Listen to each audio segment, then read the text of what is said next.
folks, it's Friday. That means we're here on We Have the High Ground to talk about the latest episode of The Mandalorian. This is your Season 2, Episode 6, named The Tragedy.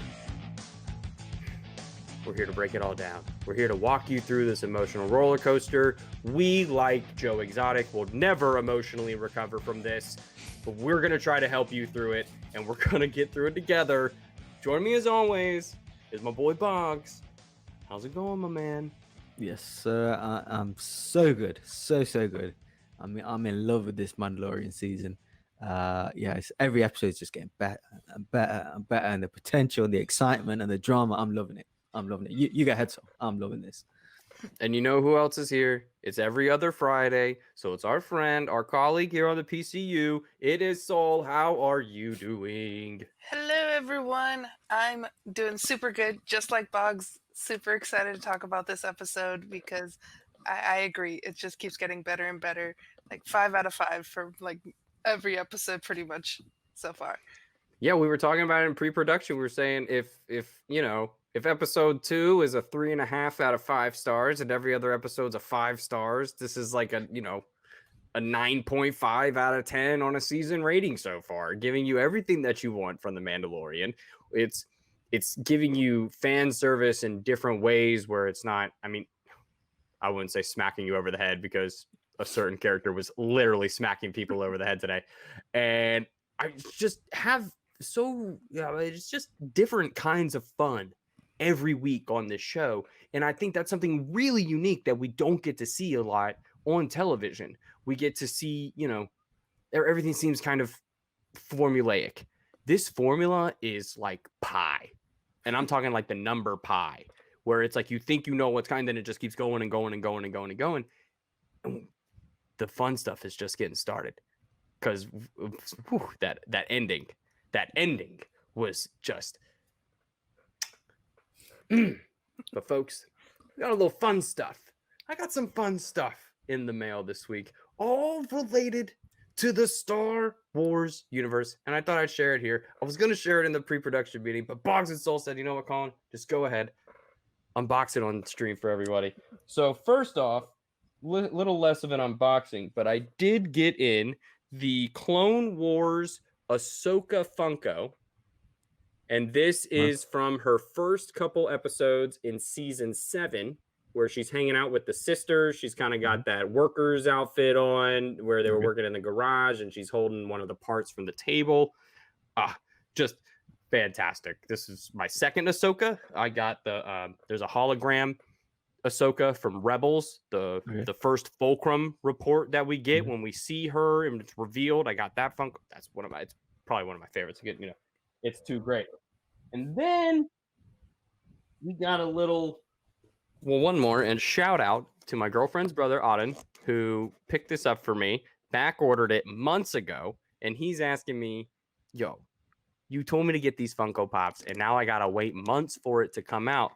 Because, folks, they actually re-released the original Clone Wars Ahsoka Pops.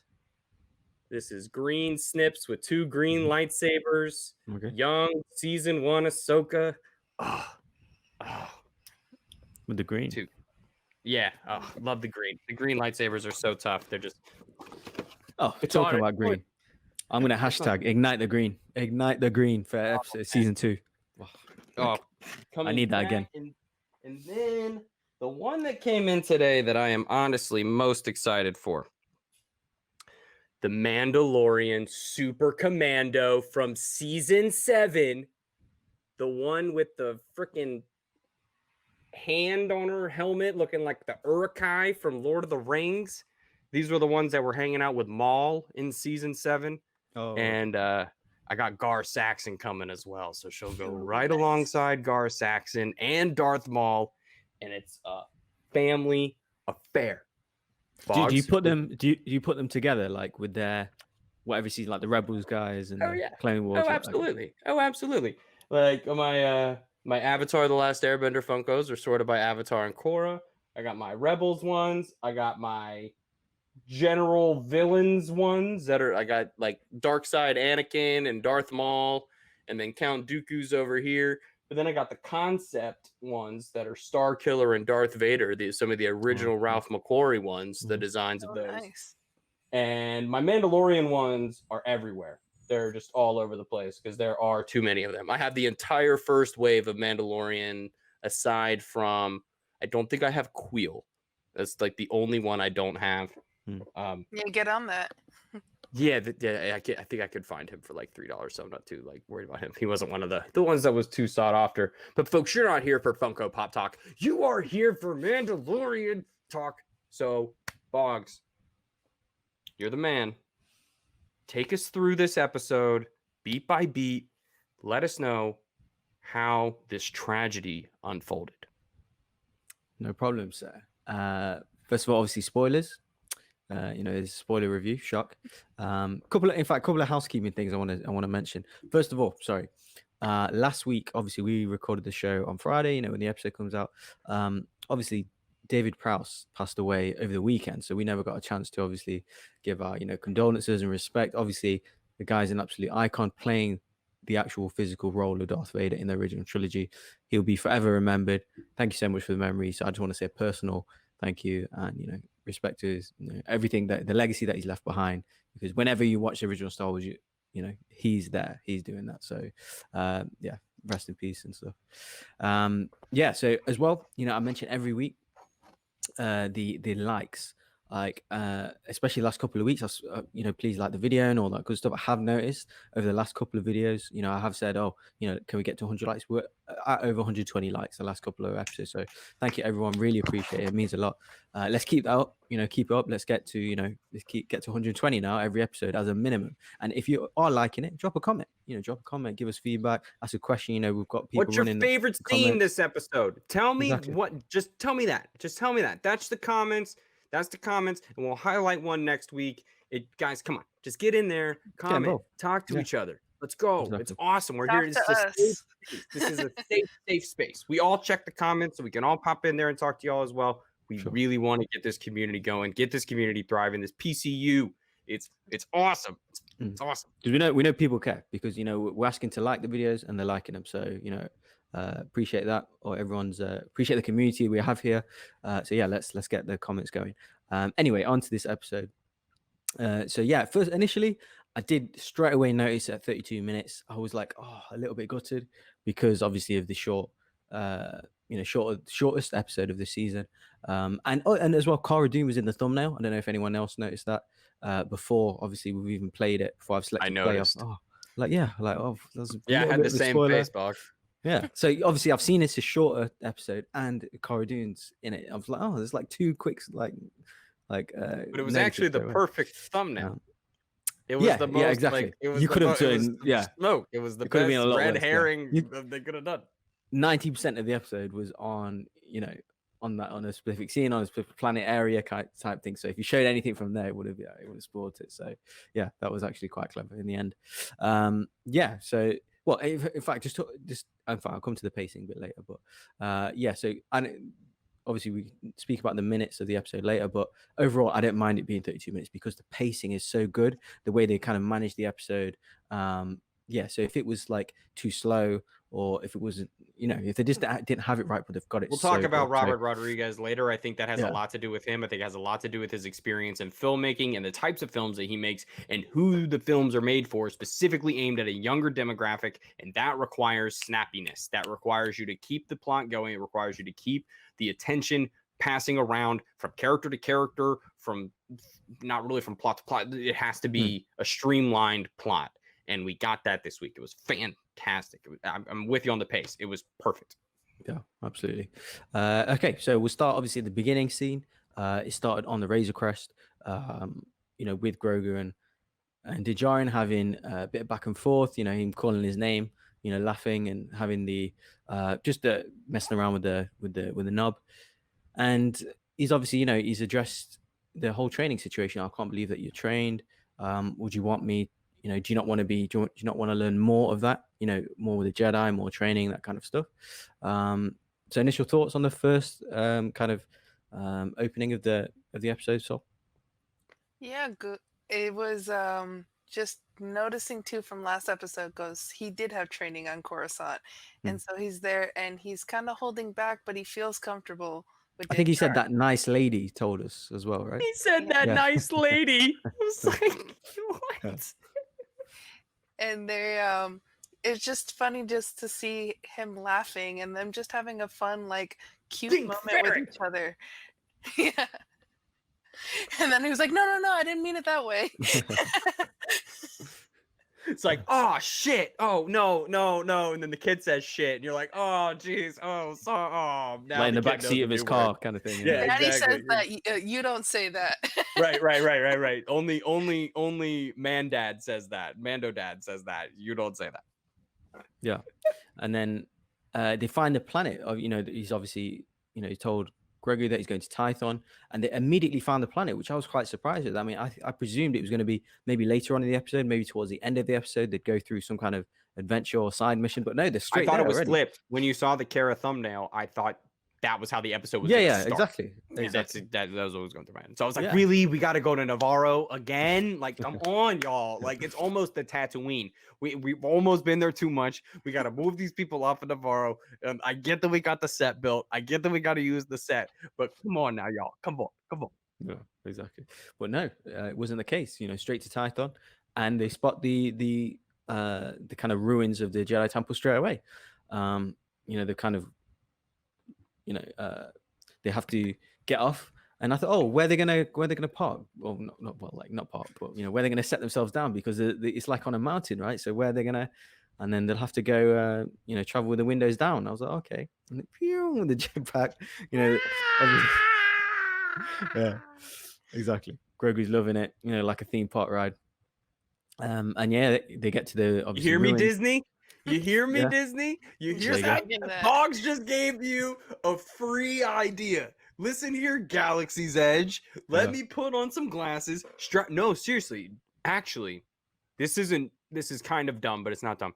So you Mission Space in Epcot. Yeah. There you go.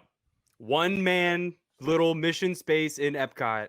Put on some glasses. So Boggs Mission Space basically replicates the feeling of leaving the atmosphere. And they have they use basically the same stuff NASA uses to replicate G-force.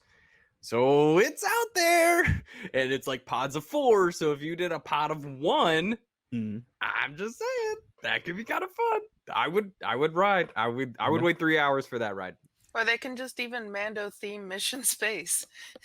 I think that NASA money's a little too good. I think they get NASA money from Disney, so I think I think that partnership's a little too good. But yeah, I'm definitely in to see how like the Mandalorian gets integrated. Like, what is the Mandalorian staying power, right? Like, we're in the midst of this, which is really weird in terms of most Star Wars stuff, because Star Wars, every other bit of Star Wars that we've ever gotten on this grand of scale has some throwback to the either original trilogy or just George Lucas's ideas in general.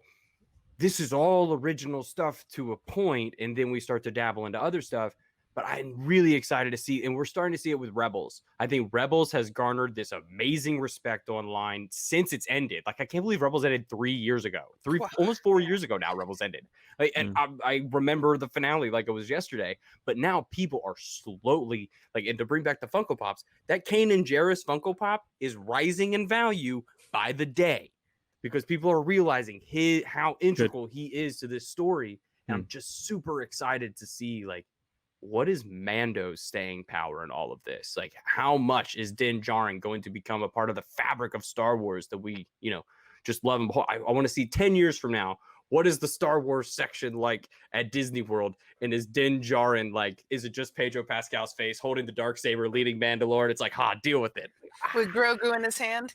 Yes. No, Grogu next to him. Oh, I found this picture online, and it's Grogu. Somebody did an original picture of Grogu with Mando armor on, and it is one of the it's literally the cutest thing I've ever seen in my life. Am I gonna die of cuteness? Oh my god, look at this. Oh my god. Look at him.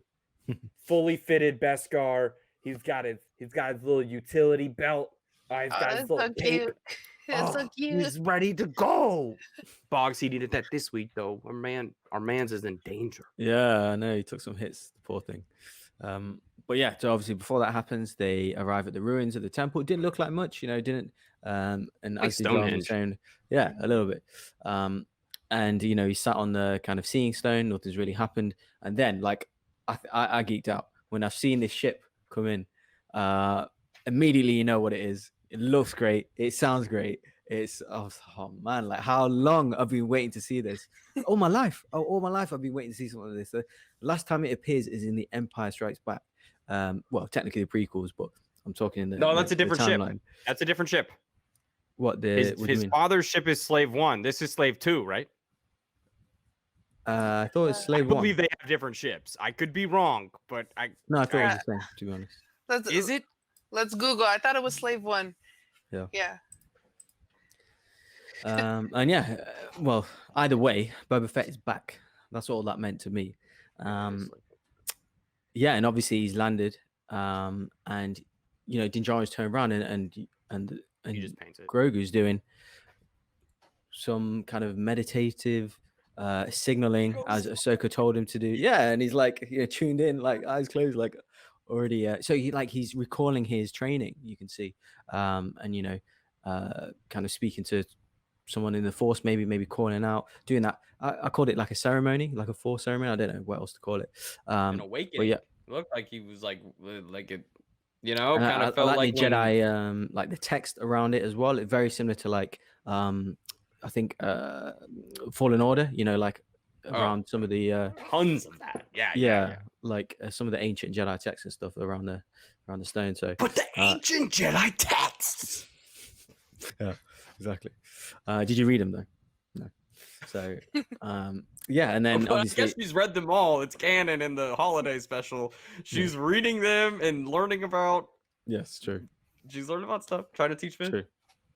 And she's reading them in Rise of Skywalker as well, right? Or like, She's got him in her room. Yeah, she's got her in her bunk. For sure, exactly.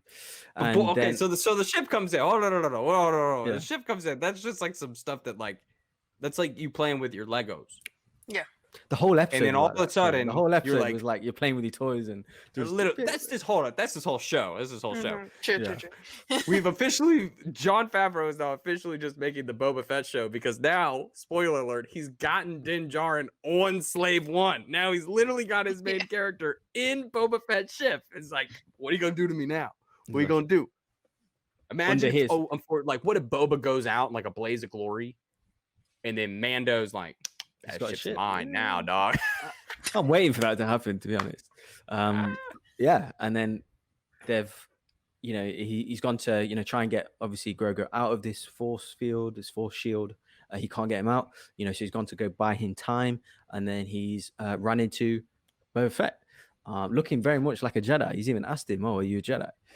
Looks very Luke-ish in Return of the Jedi.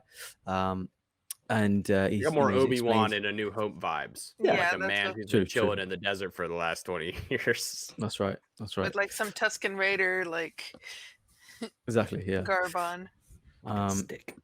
With the stick. He's explained. Obviously, he's tracking him, and that's the first line that you hear. "Oh, I've been tracking you," and you're like, "I know that voice." And then, he's obviously, they've had a bit of a face-off. And he's explained, "I'm here for the armor," and then he's like, "Who are you?" "I'm just a simple man like my father before me." I was like, "Hold on a second. Who wrote this? Simple man trying to make my way through the galaxy." I was like, come on, this is like, I got this. I've done this before. Yeah, exactly. When he said Tatooine, I heard Boba Fett. I heard the child. I heard his inflection on words. I did not hear Jango Fett's inflections on words. I heard Boba Fett's inflections on words from the Clone Wars, everything. His attitude, it was so perfect because he is not his dad. That is a very important distinction between the two of them. He is not his dad. He has lived a shitty life. All the stuff that he had to go through with Aura Singh, everything, raising that bounty hunter clan into what it was and actually making a name for himself. Made his name for himself. And in his era, he was like the best known bounty hunter. So yeah, exactly, made a name for himself, like you said. And they've established Fennec Shan is there as well. Obviously, she's been saved by him, which looked a little bit creepy, with the wires and everything. It was a bit grim. And and then they've all kind of lowered their weapons, typical old Western, trait where they've all lowered their weapons to kind of negotiate what's going on. And just objectively saying, right, like I did actually.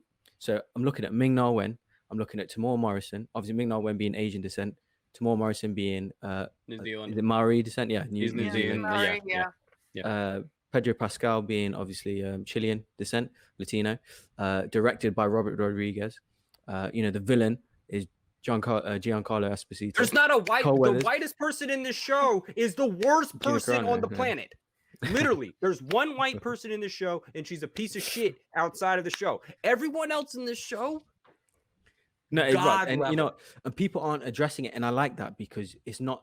It's good when you don't notice it, when it doesn't need to be addressed, when it's just so natural and people just enjoying the show. I'm like, oh my god, no one's realizing. And Giancarlo Esposito. Let's not, exactly. Giancarlo Esposito, the lady who is not she's Latina as well. She's not.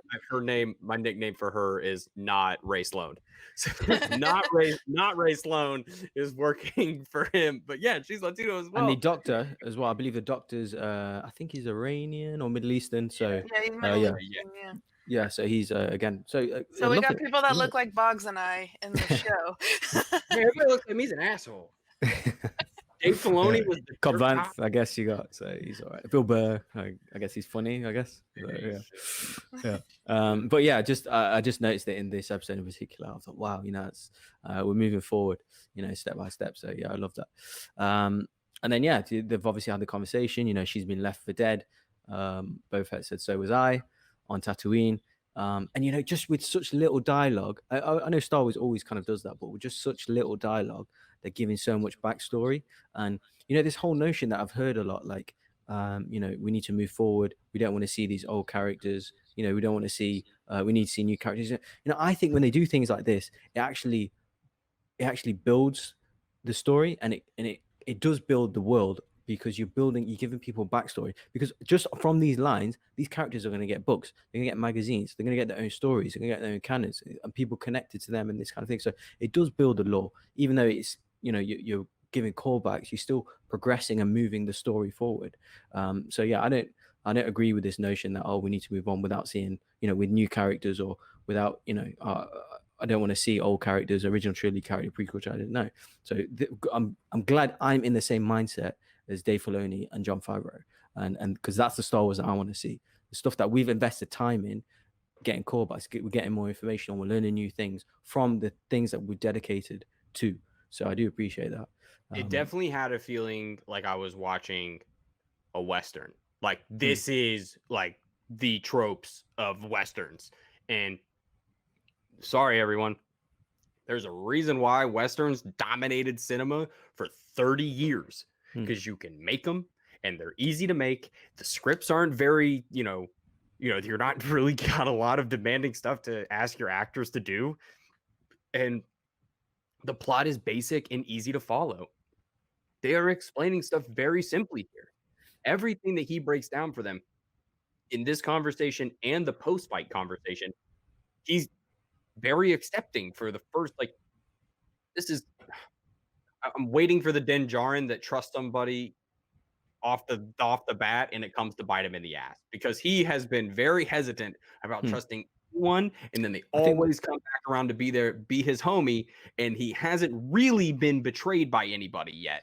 It was the guy that shot Ming-Na Wen. He did. I forgot his name. Right. Yeah, right. He's the one that betrayed him. But other than that, yeah, you're right. And we haven't seen that dude since. So it's kind of he's just been. It kind of had a lot of good luck. So, I mean, I hate to say it that man, it sucks that spoilers, that the Dark Troopers came and snatched him. But we had to take an L on this show at some point, because this season has been win after win after win after win. And you gotta, the tragedy was just the perfect phrasing for this episode. Put it in perfect context. So I'll throw it over to you.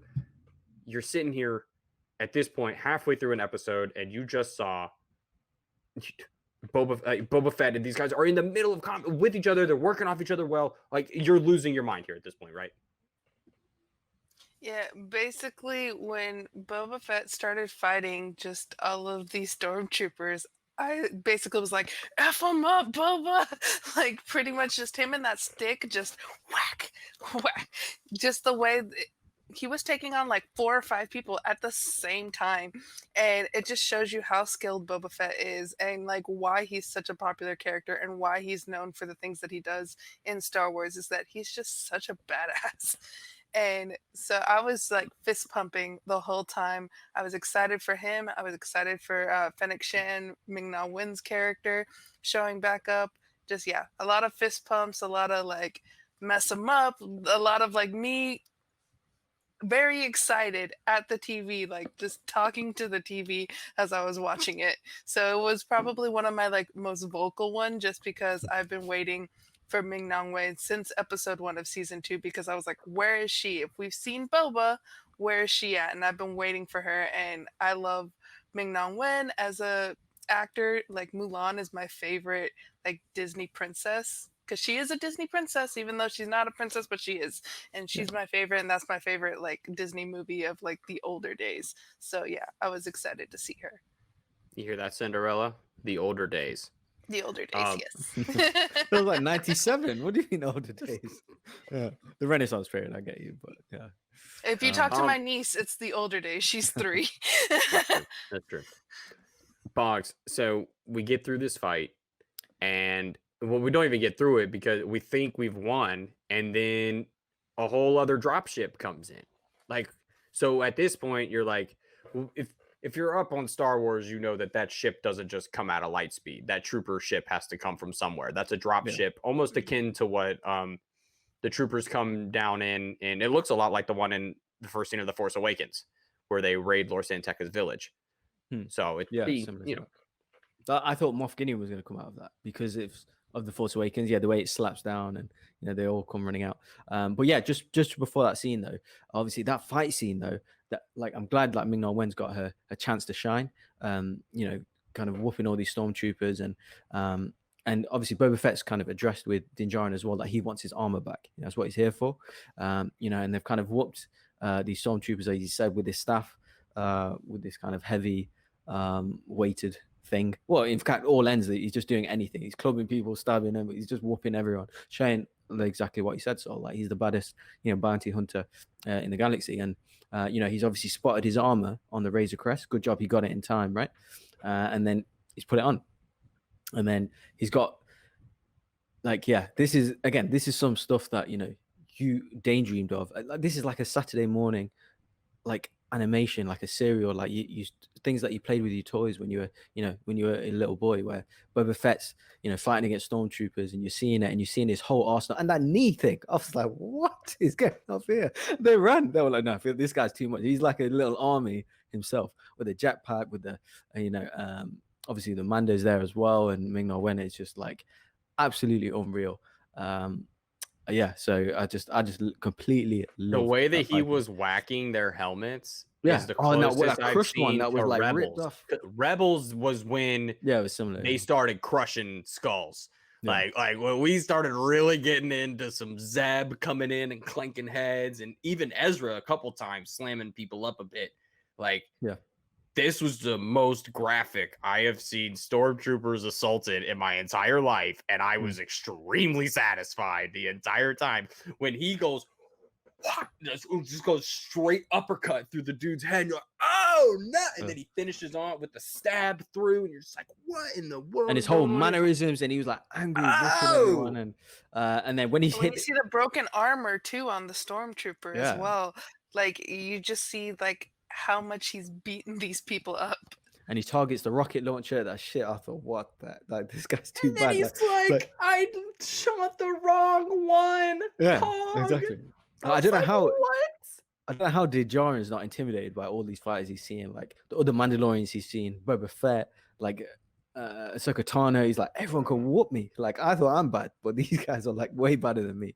And as well, just I was getting reminiscent of the actual scene where where the temple is and the ruins are. It's very reminiscent. I don't know if you guys have seen Jason and the Argonauts. It's like an old, fantasy adventure, action adventure movie from I think it's like the 50s, late 50s, 60s. You grow up watching it. It's like an old, similar to like old Disney live action movies where they fight on these high top of mountains. Like Greek god type stories where Very wild shit.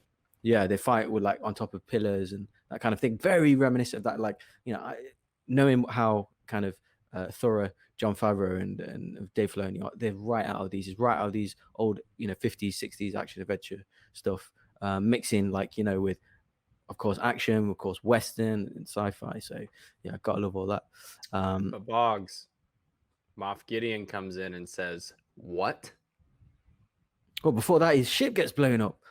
In fact, I was like, finally, okay, that needs Thank to God. go. Like, yeah, he's been The poor he's been Razor struggling. Crest, man. Yeah, it's been struggling for a while, right? Since like season 1, it's been on its last legs. He got it fixed, he got it shiny looking, but that had to go. So I wasn't massively surprised that happened, to be honest, because I saw that coming though, throughout the season and stuff. So he's took some hits.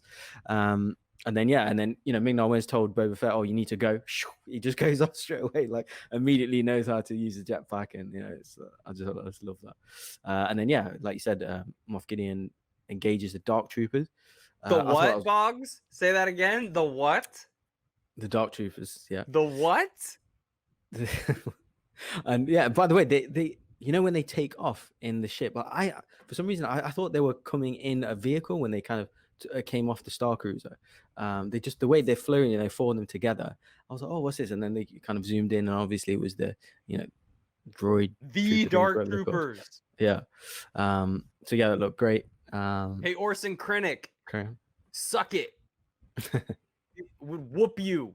Your boys are nothing. These are the real Dark Troopers. These things don't miss. No, I do like them troopers though. I do like them. Even how they sound and everything. Suits are badass. Yeah. And in that moment too, I was like, "You left your jetpack. You left your jetpack Yeah, on the floor the whole time. How many times? I will get to that. That's my one thing this episode. It's my one thing I got a problem with is time in this episode. I have a problem with that. Big problem with time. Not that, but because even Boba Fett, obviously, when he's in the Slave One and he's addressed all the Empire's back, you just been fighting stormtroopers. What do you mean? Right? The Empire's there from the stormtroopers. Yeah, right? bro, you knew. Not the cruiser. Yeah, exactly. That you fight in Imperial. Well, I guess in his defense, stormtroopers have still been around. They're still in. They're still around. They're just for hire. So I guess they haven't. I guess it's different seeing doesn't necessarily mean a client from season 1 being like, "Oh yes, show me the asset," and you're like, "Oh, okay, what's this guy doing? He's just kind of rich and weird." Nah, these dudes got some backing, and I think we know who the backer is, and it rhymes with Grand Admiral Wrong. Well, yeah, obviously he's got the knob and the Beskar pipe from the ruins of the Razor Crest, and then the troopers come, they're running back up the hill like you're saying, and he's left his jetpack, obviously through that through the debate with Boba Fett. He said obviously regret it now because Grogu got stolen. He's obviously woke up from his forced sleep thing. Literally right after he walked off. The Yeah. most TV thing ever. The most Yeah. TV moment of this whole season is he goes up there 3 times. Yeah. Very quickly. And then this time it took 6 jump cuts for you to get back to the mountain. That's my issue. It was a little bit of pacing because he gets up there back and forth very quickly for not a whole lot to happen. And now there's not a whole lot happening. And then it seems like it's taking much longer to get up there. So I'm like, Yeah. What do you think of the Grogu getting stolen, Sol? Yeah, I was just like, no. But I think too, going to what Cullen said earlier, is that Mando did need a loss this season, because it was pretty much on the train of just like, yeah, everything's good, everything's happy, cool things are happening, but we're all good, we're winning. So I think seeing Baby Yoda get stolen, or Grogu getting stolen, it was one of those moments of like, no, but then also like, what is Grogu gonna do? Like, what is the interaction going to happen? How are they going to use Grogu? And then just going into that end scene with Grogu, That was so badass. Mhm. It was like Grogu actually tapping into his powers Yeah. with the stormtroopers and just like force choke, pushing them aside. It Yeah. was one of those moments of, okay, I'll be okay. Grogu can take care of himself. But then when they put the little handcuffs on him, I was Yeah. like, baby handcuffs for Grogu. I was like, this is so sad. They're like, take those off of my child. Yes. A couple of scenes before that, though, I want to address. Like one of my favorite scenes was when he's explained the chain code in his part of his armor, which it shows him, that the armor belongs to him and his father before him. I wanted to see what else it said, like who else did it belong to, and what other information does it have? And obviously Din Djarin's kind of confirmed that. Okay, that's What do you fair enough, mean? and Who else did it belong to? no, just the history of the armor. Like that's crazy. It's No, like a that's family his tree in Oh, your okay. armor. I want to see what else it kind of Well, said. technically, Like, his family started with him because if Django was a foundling, yeah. he's his own clan. He doesn't have a Well, clan. the armor, right? How do you get the armor? Like maybe it's Oh, because it seemed big- like it had a lot of, I don't know, data on there. So I just wanted to see what kind of other, stuff that it would store on there. It's not just gonna have It's his names there, right? It's gonna dad's. have other. It's Yeah. his dad's armor. He paints it. So, I Hmm. mean, it's his dad's. It's straight from Mandalore. Was given. He earned it. He earned it. He said he fought in the Mandalorian Civil War. Hmm. So I mean, if he was raised as a youngling, it would have been the same way that Din had his first set of armor, and just got it whenever he got it. I'm sure he didn't get it before some, members like the Saxon or Wren clan, but I'm sure him as a foundling probably was doing all right for himself. He seemed to make a name for himself, and then somehow ends up selling the rights to replicate his body to the Kaminoans. So, had to go sell some plasma the old Galactic Empire way. Yeah, and then after this, obviously Boba Fett is kind of committed to Din Djarin and said, the debt is still not paid until the child is safe. So now they've teamed up. Obviously, Boba Fett, the Mandalorian, Fennec Shan, and now they have to kind of board the Slave One. It was really nice seeing the inside of Slave One as well, like even just the cockpit, even for a few scenes. Like obviously that's something that we've always wondered. What I have anyway, kind of what it looks like inside, and just seeing how it flies and lands. So too. Yeah, you do. Which is like, sorry, I don't want to get assaulted by people in the comments. I just gotta, you're right. You're right. Yeah. And then they've kind of obviously they've teamed up. It's flown off, landed in Navarro, where we've seen the thumbnail scene with Cara Dune. Now the Marshal of the New Republic, which is interesting. She's gone legit apparently, and then they have Not established. What did she say? She said not completely. Yeah, exactly, on paper. And then they've established they need to find Mayfield, which is the Bill Burr character from season 1, to find Gideon's ship. So yeah, thoughts on that, Sol? So I just see that we're gonna get another breaking out of prison episode. Yeah, maybe. Next episode for getting Bill Burr. Either he's gonna be broken out very quickly, and then it's the adventure with Bill Burr, or it's gonna be an episode of them trying to break him out. I hope it's the former and not the latter. But those are my predictions for next episode. Is with Ain't Bill nobody Burr's got time for that. Ain't nobody got Literally, time for that. 2 episodes left. Like, I don't see that much of Bill Burr. Like a little bit. Let's already have him busted out. Like let's start the episode mid raid. Let's cut in because this ain't no. Come on now, Boba, Din, and Finnick rolling up in some place. That ain't the folks that was coming up in there before. Quick work of that joint. They'd roll up in there quick. Swoop. Like, oh my god.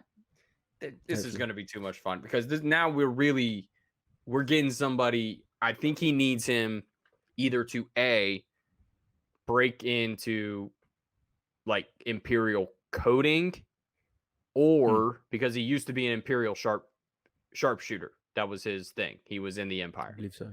Yeah. And so he's going to have some tie to that.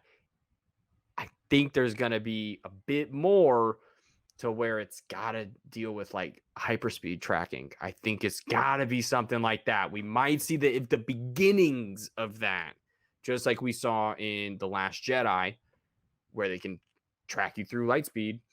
And we'll see if that's something that comes back around, because I don't know how they're going to know where they are. I don't know how in the world we're going to get that unless he somehow breaks into the into the Empire's Facebook or MySpace, I guess, and try to see like, hey, where'd you guys drop in a local? What do you call that? Check in. Did you guys check in on tomorrow, or were you guys? Where were you guys at?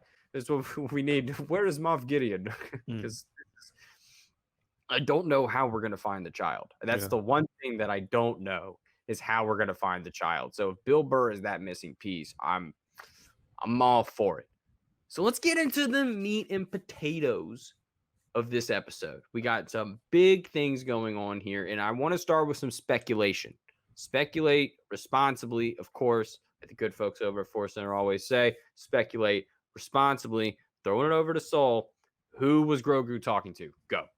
In the Force thing. So Sean and I were joking in the last Pop Talk episode is like, what if it was just him in the temple and then like Samuel L. Jackson comes up as Mace Windu? Seen that a And he lot was having online, yeah. And so like that was been in like my headcanon speculating responsibly thing. So I don't think it was Mace Windu, but just want to throw that out there for like just a fun thought. I think he could have been talking to possibly an Anakin, possibly if Ezra's. I hope Ezra's alive. Possibly an Ezra. Ezra's alive. We are not killing one of the greatest Star Wars Please. characters off screen. Dave Filoni would not allow that to happen. He's like, you guys can't even have this in a book. What? And he could have been talking to Kanan, like a Force ghost of Kanan. I know that would make you, Colin. Oh my God! What? Oh jeez! Oh, I'm falling out of the chair. Yeah, whilst he climbs back up. Yeah, so obviously, you know, you mentioned that end scene, Sol. Like, I just love seeing the Darksaber. I want to see more of it. I want to see it in action as well. You know, he's told. A relic of times past. Exactly. And He's told, Grogu oh, was you've seen wanting one of to- these before, right? Yeah, Don't he touch was- it. Don't touch it. You're not ready. Yeah, exactly. I love that. It seemed little like a "you can't have this" scene. Yeah. moment. And seeing, you know, Grogu. I thought for a second he was going to kill these stormtroopers. I thought, oh, okay. me What too. we How doing did here? he Is that not dark kill side? them? I Yeah, I heard don't know. necks crack like 3 times, and he threw them up against the wall, and then one of them was just like, "All right, I'm Yeah, gonna they just get get up up now after- and walk out." Like, Yeah. what's going Yeah. on here? I know. One of the dudes behind Bit dark Gideon was side. like, "We're gonna let this. We're gonna just watch this. Like, this can't be fun." That dude's like, "That's my roommate." Like, that's like the red shirt diaries of this. It's like the stormtrooper diaries. It's like, God, the shit we've seen. It's just ridiculous. Yeah, exactly. I did find it funny that Gideon knows that he gets tired. Like, he knows he falls asleep. So he seemed to know his history a little bit. Like, oh, you know, you've seen one of these before. Like, how does he know that stuff? I'm sure we'll get the answers, but I did find a few little teasers in there in what he was saying. He's probably studied a lot of the Dr. Pershing's recordings. Yeah, I think it's with Dr. Pershing and taking Grogu's blood and those moments of. So I think maybe in these next 2 episodes we're gonna see some of Dr. Pershing's notes or another like hologram of like messages that he sent and things What about like his that. real lab? Like his real lab? Yeah. Like if they're Oh. taking him to Dr. Pershing, I think that would be really cool. That would be cool. That's where I think they What if find we're out going to where they- Coruscant? I think Oh we my might gosh. be going to Oh my Coruscant. gosh. I think I'm just throwing this out there because that is, if I was the Emperor, I would be like, no. This is the this is clonings, happening. right? Maybe Camino. Could be Camino. Mm. Because he did have That's a what I mean. Camino patch. Listen, Dr. we could- Pershing has a Camino Everyone's patch. coming back. Yeah, we're going everywhere. Yeah, that's how good. Sorry, go ahead, Sol. Yeah. No, that No, was just Camino my main thing is that he I did think have I a Camino remember, yeah, patch yeah. on. So either he's from Camino or he worked in the Camino cloning labs. So what if his lab is on Camino? He looks like Boba an Fett. intern. Fuck out of Boba here. He Fett. looks like an intern on Camino. That boy ain't from there. He showed up one time and they're like, my parents left me here. And I just learned all this stuff from them. And now, man, oh my, Boba what's been Fett going knows on how on to get to Camino, Camino? right? Boba Fett knows how to get to Camino, right? If he hears Boba they're there. Fett's like, True. bitch, I Yeah. was raised on Yeah. Camino. Exactly. I am Camino. And what Yeah. if like with Bill Burr was like, oh, they're on the planet Camino, and Boba Fett's like, I know how to get there. Shift That's what I to mean, turbo. yeah. gets out of here. That's what I mean. Punch it. Yeah. So my take on who he's calling. I mean, I don't know. Is the real answer, but obviously that's going to come to fruition at some point. But at the same time, I think Din Djarin is starting to build his all-star team to face off against Moff Gideon and the Empire. So he's going to get obviously Cara Dune. He's going to get maybe Bill Burr. He's got Boba Fett. He's got Fennec Shand. He's maybe the Mandalorians, maybe Ahsoka against the Empire, Moff Gideon, maybe throw on. But yeah, Jedi is going to come.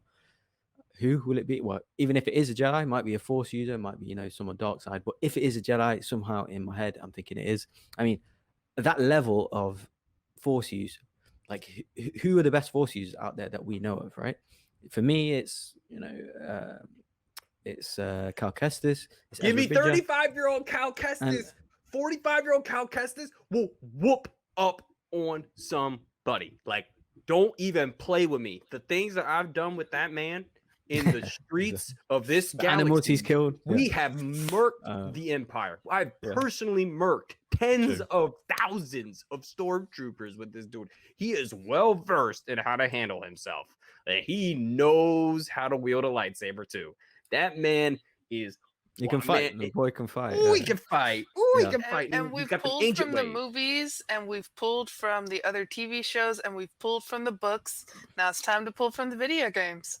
That's a fair shout, But for me personally, like I said, I think the start of the season, me and Colin discussed what things we want the most of this season. I said three things, right? The other two have come true. Mine was number one. My honorable mention was the music. I said I wanted some original trilogy music. We've got that from the Yoda. The other one was I wanted the actual linked characters to appear in the show. Boba Fett, Katie Sackhoff, Ahsoka Tano. That's all come through. The second thing was I wanted backstory, Boba Fett's backstory, and Moff Gideon's backstory, Darksaber backstory. We haven't got massively of that, but we've got that. My number one. We found out that Jango Fett was a Mandalorian. We did not know that. We did not know that. I'm talking specifically years on the internet. I think that's a huge thing. Oh no, of course. The internet is going to blow up about. Yeah, because they're like, definitely. He's not a Mandalorian. How did he get that armor? No, he was a Mandalorian. He was a foundling. Of course. And I was talking about specifically about the Force users. About the. I want to see more Force use. Basically, that was it. Whether it's Moff Gideon, whether it's Baby Yoda, Grogu. We've got obviously that, but I want more history, especially with Moff Gideon as well, how he's got the Darksaber, all that stuff. But my number one thing I want from the Mandalorian, because I can see it coming, is I want to see that green lightsaber. I want to see my boy, the Jedi Master. I want to see Luke Skywalker. No, I will fight people over this, bro. I am done with this conversation. We can have again. Listen, Colin over here, there, the right most finger. People, listen, a lot of people are. A lot of people are. Luke is not only my favorite Star Wars character; he's one of my favorite. Bro, that's fine. He is my favorite movie character of all time. We got a whole franchise about him. No, we haven't. We've got 3. Franchise. You want to go watch a Luke Skywalker story? I got his story. It's from 4 to 6. This ain't his show. We're missing 30 years, man. He's not a show. 100% he's not a show. He is the most powerful Jedi that we know of. That's out there. We haven't seen him in his prime. We haven't seen him, we just haven't seen enough of him. I haven't seen that green lightsaber that I was dying to see all my life. I'm not interested in one scene in The Last Jedi. That's not enough. I would need to see him in his prime, using the Force with his at some point we're going to get that. Well, hopefully anyway. There's a chance it can happen here, so I'm grabbing onto it. I'm saying ignite the green. I know a lot of people aren't with it, but me personally, that's something that I got some comic books I can send to you, Boggs. It's not enough. It's not enough. It's not enough. I've seen them. I've read them, of course. I've seen the Battlefront 2 scene. I played the game even. But for me, it's not enough. If there's a chance that Luke can come and help them out, I'm all in. I'm all in. But yeah, I understand. Obviously, people don't like that. But again, if so many things. If he was gonna help them, Ahsoka would have said, "Here's my guy Luke. Fly on over." She might not know him. That's bullshit. Bullshit, Boggs. Bullshit. I'm calling bullshit immediately. There is no way that Ahsoka Tano got through that rebellion and did not know who Luke Skywalker was on the other side of it, and is still hanging out with Sabine, who has a connection to the New Republic, who has a connection to the Rebel Alliance. There's no way Yeah, No who's this way. random guy who has the same Her last dad- name as my master? Like, Yeah, but Yeah. oh wow, that's really weird. Wow, what a really common last name. It's like John Smith in the. We're all Skywalkers Yeah. out here now, aren't we? I mean, it's true, of Sorry, did I course. step on I some mean, people's according toes? to Ray. That's what I was about to say. Did I step on some people's toes? Yeah, No, exactly. Boggs. If you get Luke Skywalker, it better be like the flipping series finale of this show, and it's. But what do you want? You don't want. He's not going to Luke because what? Does he die at the temple? Now I got to get another scene of Grogu leaving another temple. Like, like where else is he? I don't think we're gonna get a resolve of this show of Grogu becoming a Jedi. That is not his path because as we are slowly seeing, the Jedi ain't it. And I'm a And big Grogu got defender. some dark side in him. That boy's out here snapping necks. He's Mm. throwing dudes up against the wall. He's like, and batting people. Like, come on. And Luke I know ain't ready we for were all all that. And Luke worried would look at about him it. and be like, oh, no, this is bad. It's like an evil I know we were Yoda. all worried first season, but now Colin's probably happy about that scene when he was choking at Cara Dune. Finish it. Like, Yeah. For me, I don't know. No, For me, Boggs. just it No, makes sense. Luke. Because who else, Ooh. like, unless it's a random Jedi Force user that we're not aware of, which it might be, who knows. But who else is at that level that can come that is integral to the overall Star Wars story, like Filoni and Favreau are doing? They're doing so many callbacks, and I think it's a possibility. Possibilities there for me, so that's what I'm wishing. Who's the guy it from can the always book be with someone we don't know about. Who's the guy 'cause, from the like, book with Ventress? Oh no, yeah. Who's I homeboy? was just thinking. I just thought Oh, that man. thingy. Uh, It'll come. I just with had it. with the yellow thing, isn't it? What's his name? Tell us in the comments. Boss. Put a comment. Quinlan Voss. Quinlan That's Voss. it. Quinlan Voss. Yeah, he's alive. Absolutely. Yeah. Well, as far as we're aware. Yeah, he's one. But again, it might not even be a Jedi. Could be. I broke random my Force rule user, today could be- because we were recording a little later.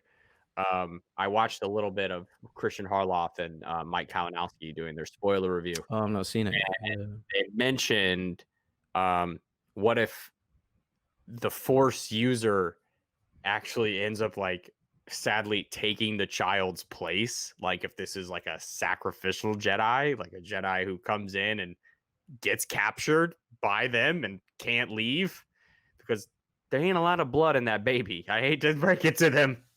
That M count might be high, but ain't a whole lot of Baby Yoda to go around. So be interested to see what happens there. Yeah, I actually think that Grogu's going to get taken away by whichever Jedi Force user, whatever. And I personally think that the story is going to focus on Din Djarin and his kind of role in the whole Mandalorian issue, with the Darksaber, with the other, Bo-Katan, with Boba Fett, and the whole kind of taking the planet back over thing. So yeah, obviously these guys are integral to the story, but I think that's where it's going to go. The Mandalorians against the Empire, and Grogu will maybe go and come back or something. But yeah, I don't know how they're going to get him back from the Imperials, because even if you find out where they are, look at the force that you're kind of facing, and there's only a handful of them, maybe 10 at most, including all his friends and stuff. So yeah, it's a bit daunting, but 2 episodes left. Can't wait. I hope they're longer. In fact, I take that back. I don't care how long they are now. I trust them so much. Boggs. Don't tell artists how long their stuff has to be. Yeah, no, it's just obviously like when Sean's telling us to As wrap long it as up it's on the paced Ultimate well. Schmodown show, and we've gone for 2.5 hours, and Sean's like, "Hey guys, come on, this is getting a little no, we're greedy. don't We're tell greedy, them." right? In terms of viewing the show, we're greedy, right? We want as much time as long as we can, especially before it's played. You're like, you've seen, it's only 40 minutes. It's, I gotta stop. But yeah, looking like at it. I they're gotta stop so. looking at it. Yeah, we all do, I we all don't do, look. really. I didn't look at it this episode, and I'm really happy that I didn't. Because if I would have looked at it, I would have been upset at first, and then gone in, and then been happy with the episode. I did not look at the time at all, and I think that is the best way to go forward. Is just don't look at it. I love the way, the DP shot the scene in particular where Mando landed with the child, and it was just a different. Every other country, every other planet we've kind of been on has had this. a darker aesthetic aside from the forest planet with the village. This was a very like this was a beautiful planet that seemed to be and we learned that that the planet has a huge kyberite concentration somewhere on it, so it's very strongly rooted in the force, and that provides life and provides beauty. And I'm happy that we got some shots of that in this episode. Like it was not I could tell like they actually, I think they went on location somewhere and shot this. If they shot all this in the void, I'm like, y'all can do anything you want. If all of this, that was my thought process too. Get me out of here. Like this is nuts. Do you know who actually the director of photography was? Because I only saw it because I saw it today on Twitter. Dave was his name, David. He is. I've seen it on Kevin Smith's Twitter that it was the guy who was the director or the cinematographer for Clerks. He's the one. Yeah, so he's done a nice note statement over him, like, you know, it started this many years ago, and now you're directing Star Wars. We should talk about Star Wars on set, and now you're filming Star Wars. Kevin Smith has been real happy because you had Rosario Dawson last episode, and she was in Clerks too. So he's been going, oh, look at my people, like up here in Star Wars. I think I think a majority of it is in the void because I don't know if you've seen like a lot of news dropped about Obi-Wan's going to be filming in January, I believe. In flipping Boston, up in the Mass. What are we doing up in Mass? I think Cassian series is already filming. I think I saw some news the last couple of days. So bring me more Latino Star Wars. Bring me more Latino Star Wars. Yeah, this void is changing the game. K2SO, K2SO, K2SO. That's my man. That's my man. He is me and a droid. If I was a droid, it would be K2SO. Don't give me. And the High Republic book, I've seen that the first edition is coming out on the 2nd of January. So I've seen a couple of concept arts for that. The poster for it looks great. So yeah, it looks. We will be reviewing it on this channel. Yeah, absolutely. And there's rumors that one of the 2 animated shows that is currently in pre-production is centered in the High Republic. So nice. That's another rumor mill thing to think about, that we are delightfully expanding this universe. I am very excited that this is the most Legendsy feeling stuff we've had yet. Mm-hmm. And we're going to dabble into some, I think we're going to run up, at least if they do this right, this High Republic stuff could run right up to the Sith Wars, like the Sith, the race of the Sith, and then, you know, Darth Bane funneling that down into the Rule of 2. Y'all don't even want none of that smoke. You don't want none of that Darth Bane smoke. But that's where they're going. Then they're getting it there. They're doing everything right, y'all. We are sitting in the golden age. If you are someone who has absorbed content like we have over the last 20 years, Star Wars and Marvel have been the pinnacles of this is how you do it right in terms of tying together stories and showing respect. And that's what these last 3 episodes of the show have been, is showing respect to the people like us who have been dedicated and following all this stuff. And they're like, you thought we forgot about you. And remember, some of this stuff isn't for everyone, right? This is the stuff for the deep heads. This is the stuff for the people who stay up at night thinking about this stuff. And it's only because of Dave Filoni. So all hail Dave Filoni. I mean, he started with Avatar: The Last Airbender, so like he's been in my good graces like forever. The pilot set the tone. God, he's so great, man. Soul, you got your final thoughts on this episode and what you are most excited to see wrapped up this season? Yeah, my final thoughts, I guess I'd just go with, great episode and just excited to see where it goes forward. I always try to speculate responsibly, as Force Center says, so I always try not to think about exactly what's going to happen further because I just want to be happy with what goes on, and I don't want to like think of something and then be upset that what was in my mind was better than what I saw. And so far that hasn't happened yet. I've enjoyed everything so far. But yeah, hope that it is like them starting the breakout with Bill Burr next episode and not like an episode of breaking him out. I hope to see just where exactly they're taking Baby Yoda. And is Baby Yoda and Mando gonna reunite, or is Baby Yoda for the rest of this season gonna be in the Empire's hands and we won't see Baby Yoda with Mando again until next season? And I think with just the amount of episodes we have left, that might be where we're going. Mhm. And I see Bog, that made Colin me upset. sad. Yeah, I mean, it sounds all pretty accurate, you know. Sounds quite logical, but for me, they've now earned my trust, these guys. So as Mace Windu told Anakin in episode 3, Revenge of the Sith. But yeah, How'd that no, go? anything these guys do now, I'm here for. I'm ready. I mean, I think what you said, Saul, there, I think I set my expectations too high for season 1. And for me, it wasn't. It was good, really good. I didn't love it. I absolutely love this season. It's out of control how impressive this show is, and how it's kind of bringing all kinds of things in from books, from you know the blue butterflies that are on the temple. They're from the Oh, comics. don't even know you are They're not from the about to go comics. on this Ben Solo stuff on this show right Yeah, now. they're Do from the Ben Solo not. comics. Oh my Exactly. God, that's some fangirl stuff right there, boys. Come on. That's what I mean. That's what I mean. But yeah, like that's how deep these guys are going. Comic books, video games, old movies, newer movies, YouTube sequels. children's series. That They're is what killing- that is from. The Blue Butterflies are from a children's show, which just depicts Ben Solo playing in a field of butterflies. It was in one of the Vader comics as well. But yeah, it's absolutely in that. Absolutely, they're the 2 editions where it's from. But yeah, that's how deep these guys are going. Like, I'm so in. This show's for me, for people like me. Yeah, obviously, casual Star Wars people and general movie fans are loving it as well. But for me, I get every reference here, and I can't wait just to see I get excited with the potential here and the stories, the rumors, the links, and yeah, I love it. So yeah, I absolutely can't wait. I have no idea what's going to happen next episode. No idea who's going to pop up, because even still, you can guess and guess. There's so much unexpected random things are going to pop up, and you're going to see that you never thought you'll see.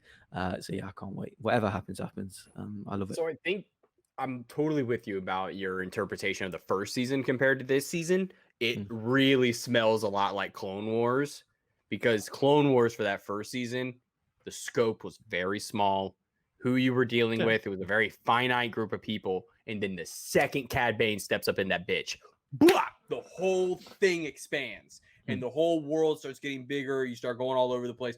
More things start getting involved. You start learning more about Count Dooku's involvement and all that stuff. That's kind of where we're at here. And we're starting to they have to trust the viewer, because you can throw this stuff on there. And there's a reason that Star Wars has been around for so long, because there's stuff about this story that we all really attach to. They can keep on giving it to us, because if you have to satisfy the people who are dedicated to it, and if you satisfy those people and just make a good show, what are we talking about here? Like, they're just making a good show at this point with character. Like, it's almost as unfair as like the formula that the MCU came on. By the time they were making the Winter Soldier, it was like, oh, we got this. We could show up, 6 hours late to work and still make a great movie. Like, they showed up, and every week we're getting more and more. They've totally gone out of their way to smash our expectations and tell us, like, yeah, you're going to get what you want, but we're not going to give it to you the way that you thought you were going to get it, or like the basicness. Like the Ahsoka episode, we were just in here the whole time, like, it'll be like the last episode, he'll have to like travel to get to her, like have to get through some. No, and she was in it the whole time. Same thing with Boba Fett. Boba Fett shows up like 5 minutes into this episode. It is in the entire episode. It is now part of the team. Same thing with Katie Sackhoff and Bo-Katan, and then they're in it the entire episode. This is like, they aren't doing what they did in season 1 and just peppering in little things, just peppering in little bits of stuff.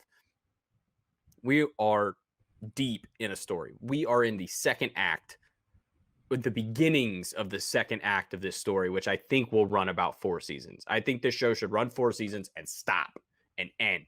Have an ending. Don't keep going. Spin off these other awesome characters into their own shows. Let this be Din and Grogu's story. Let them find some peace, and I hope it's them reclaiming Mandalore. That is what I want, what I need. Reclaim Mandalore. and prove that Mandalorians are not a race. It's a creed. And the only creed we have around here that you have to remember is that we have the high ground. And that's where you've been for the last about hour, hanging out with us, breaking down season 2, episode 6 of The Mandalorian. We are anxiously awaiting episode 7 coming out, The Force Awakens of this season. So we'll see what happens. But folks, like my man Boggs always says, like the video, please comment. Please comment. Comment something weird. If you're hearing the sound of my voice, comment with your favorite food. Who's with me? Hashtag ignite the green. Have with us. Hashtag ignite the green. Do it for me. Hashtag ignite the green milk. Maybe the green milk. Yeah. That's the question of the week. Sound off in the comments: blue or green milk? Which do you prefer? As always, you can find me at @_C Morris wherever Colin Morrises are sold on the internet. Soul, where can the fine folks at home find you? You can find me at SoulGovin on Twitter. You can find me at soul.k.govin on Instagram. You can find me here every other week on We Have the High Ground. You can find me on Sundays with the Pop Talk still on this channel. So I'm all over this channel here. And you can also find me every Wednesday on the Media Sweaties Network YouTube channel, where I have my show called Soul Talk, where we just talk about just random nerdy things. Last episode, we talked about the villain's duology, and we talked about the Mandalorian a little bit there, because got to sprinkle my Mandalorian everywhere I go. So yeah, go check it out. We have 4 episodes up so far. Fantastic. Boggs, I Yes, think we sir. got a little something going on this weekend. We do. Do you know anything about it? I'm kind of in the dark. Called a Kaiser Special. That's what it's called. Yes, we are Saturday live, 4 p.m. Pacific. Is that right? 4 p.m. Yeah, 4 p.m. Pacific, 7 p.m. Eastern. Yes, we are interviewing the Schmodown manager. Anyone doesn't know that? Schmodown manager Kaiser will be live on YouTube. Check us out on the Ultimate Schmodown Show YouTube page. Check us out next Friday, of course, where we have the high ground. And check us out Sundays, every Sundays with Pop Talk episode. Sol and Sean did a great episode last week, and we'll try and keep that tempo up this week. But yeah, can't wait for the next Mandalorian. Did anything happen in movie news this week? I don't know anything that happened that could definitely tear apart the fabric of movies, movie-going experiences as we know it. I got some takes on it. I'm excited to talk on Sunday. We're gonna have a great show, and it's gonna be fun. It's been great. We got this whole little community going. We're gonna try to get this thing going, keep the ship on schedule every week, and we're gonna try to give you guys the content that you deserve. And I'm thinking that we might have a supersized season finale for season finale review. It's gonna be we're gonna talk about it here. We'll probably talk about it on Pop Talk, and we'll just be all over the place. So next week, as always, our man from the Real Entertainment show, or Real Talk. Wait, no. Who Are They Real Entertainment? Yeah. Yes, there you go. Who Are They Real Entertainment Network? Our boy Matt will be here next week to break down episode 7, and then that's it for us, folks. So you'll see some of us on Sunday, and then we'll see the rest of you back here on Friday. As always, remember, we have the high ground. See you next time. Bye.